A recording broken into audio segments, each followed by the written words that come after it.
wrap-up for RYBSAT number 10, which is the Read Your Bookshelf-a-thon. I'm, again, late, but I think I'm almost caught up on wrap-ups. I will do this wrap-up like I do all my wrap-ups, which is least favorite to most favorites. Here we go. I read 9 books. I had 8 on my TBR, and of those 8, I think I read 5 or 6, and I DNF'd 2? I think I read 4, and I DNF'd 2. And then I started a 7th, but did not finish it in time. So, if you're wondering, then how do you have 9 books on your TBR? Well, or 9 books in this wrap-up. I kind of read my audiobook shelf. So I went in order of the audiobooks I had downloaded on my phone already. And then one I just happened to finish because I was reading it for review. So I'm counting it.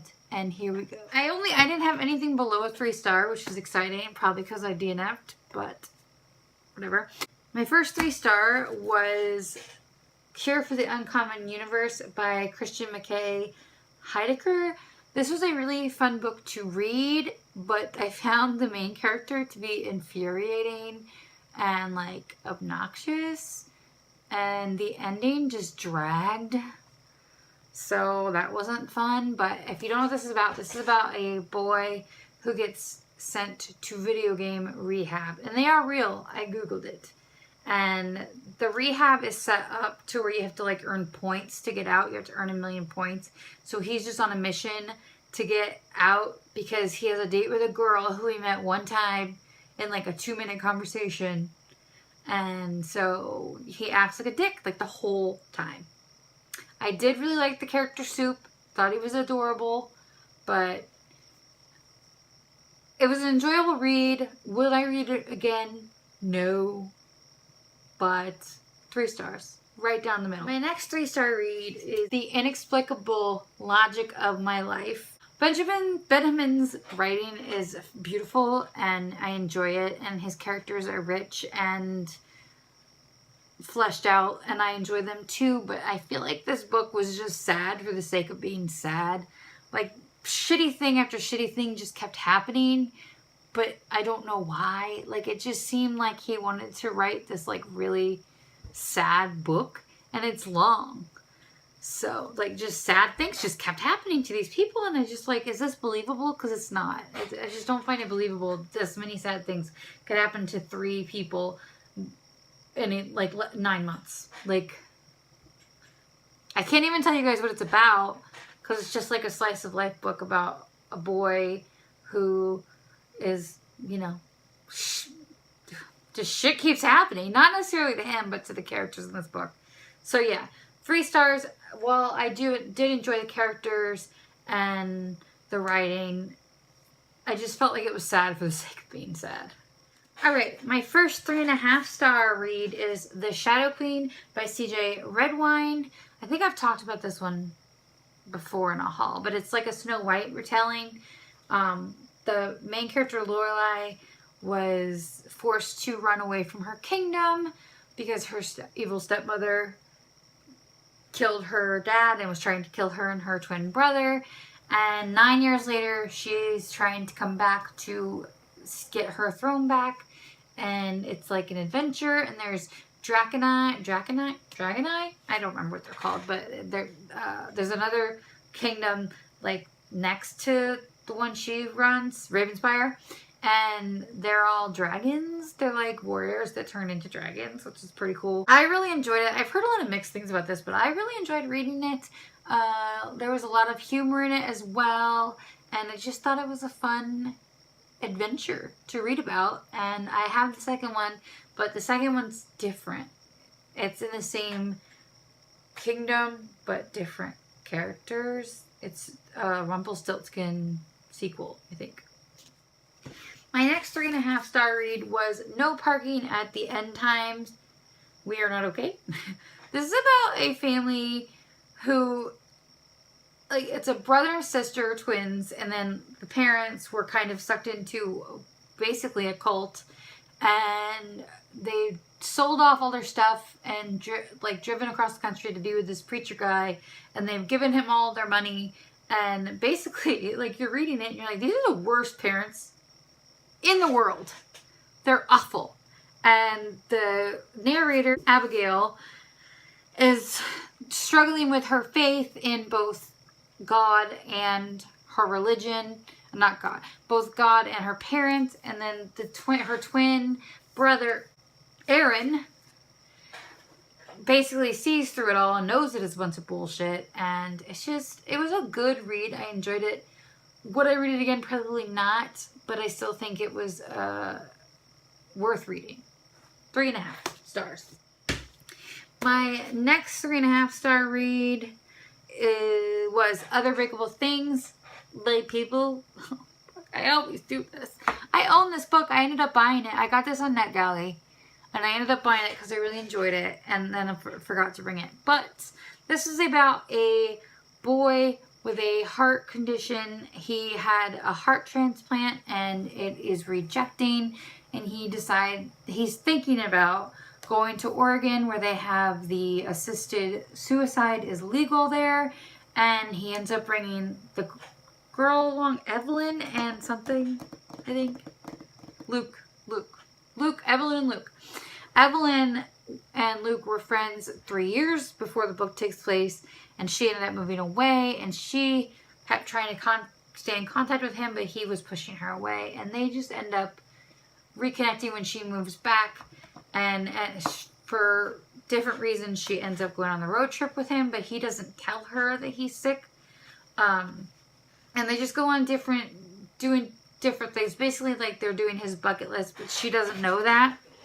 And it was a really touching and sweet and sad story. If you like A Walk to Remember, if you like The Fault in Our Stars, I think you'll enjoy this. Well, it is different. It's not as witty or pretentious as Tifios. I love Tifios. One of my all-time favorite books, but you know what I'm saying. If you've read it, you know what I'm talking about. It's just, it's a sweet story, and it's sad. But touching. But sad. So yeah, I gave that 3.5 stars. Would recommend it. It's a good read. Especially if you like A Walk to Remember and Tifios. My only 4-star read was The Geese Guide to Unrequited Love by that person.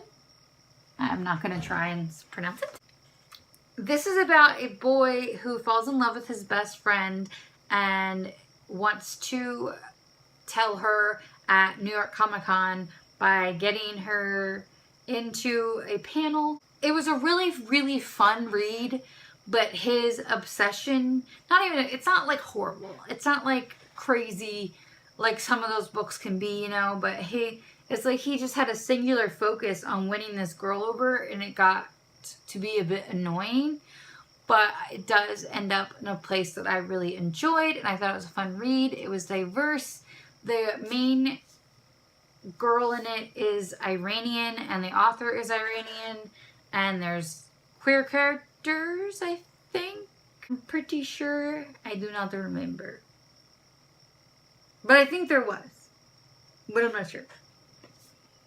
And I think the main character's best guy friend is on the autism spectrum. But it's not declared in the book. But I did ask the author. She has not answered me. 4 stars. My first 5-star read was The Museum of Heartbreak by Meg Letter. I don't know. This book was so good. And like, I feel like it was just such a little gem of a book that I only heard Allie from Hardback Hoarder talk about. And so when I saw it on Book Outlet, I picked it up because she had said she really liked it.